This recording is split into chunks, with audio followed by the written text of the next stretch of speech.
Europe 1 Bonjour, le journal des sports, Raphaël Duchemin. Et Jérôme Lacroix. À la une ce matin, ils ont gagné pour le boss. Le boss, le patron, Bernard Tapie, il lutte contre un cancer et les fans de foot au stade Vélodrome que vous entendez n'ont pas oublié l'ancien président, celui qui a mené l'OM à la victoire en Ligue des Champions en 1993 hier soir. Pendant que les joueurs battaient Toulouse 2-0, les fans, eux, disaient courage à Bernard Tapie. Il a fait beaucoup pour notre club, ça nous a fait plaisir. C'est l'un des plus grands. Il nous a fait quand même la Ligue des Champions. On est quand même fiers, ça s'est transmis de père en fils, de grand-père en fils. L'étoile est là aujourd'hui et elle ne bougera jamais, quoi. C'est un grand personnage.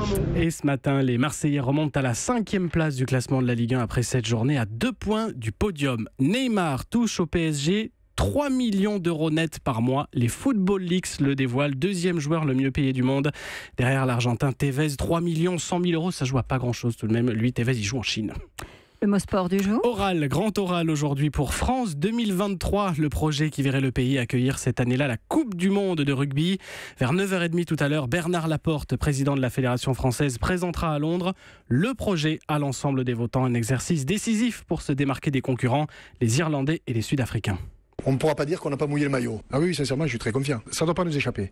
Je crois qu'on a trop d'atouts dans ce dossier pour que ça nous échappe. Après, il faut toujours se méfier de l'adversaire. L'adversaire est toujours bon. Moi, quand j'entraînais, je disais toujours, oula, mais l'adversaire, il est toujours bon. À nous d'être meilleurs que lui. Vote pour l'attribution du Mondial 2023 de rugby le 15 novembre. Quelle est l'histoire du jour? Le point levé du foot américain contre Donald Trump. Certains joueurs protestent régulièrement ces derniers mois contre les discriminations raciales en s'agenouillant pendant l'hymne national joué avant les rencontres. Cela, Donald Trump les a insultés hier en des termes que je ne peux reprendre à ce micro. Dans la foulée, les joueurs ont massivement mis un genou à terre avant les rencontres d'hier. Un geste bien parti pour incarner l'anti-Trump. Merci Jérôme.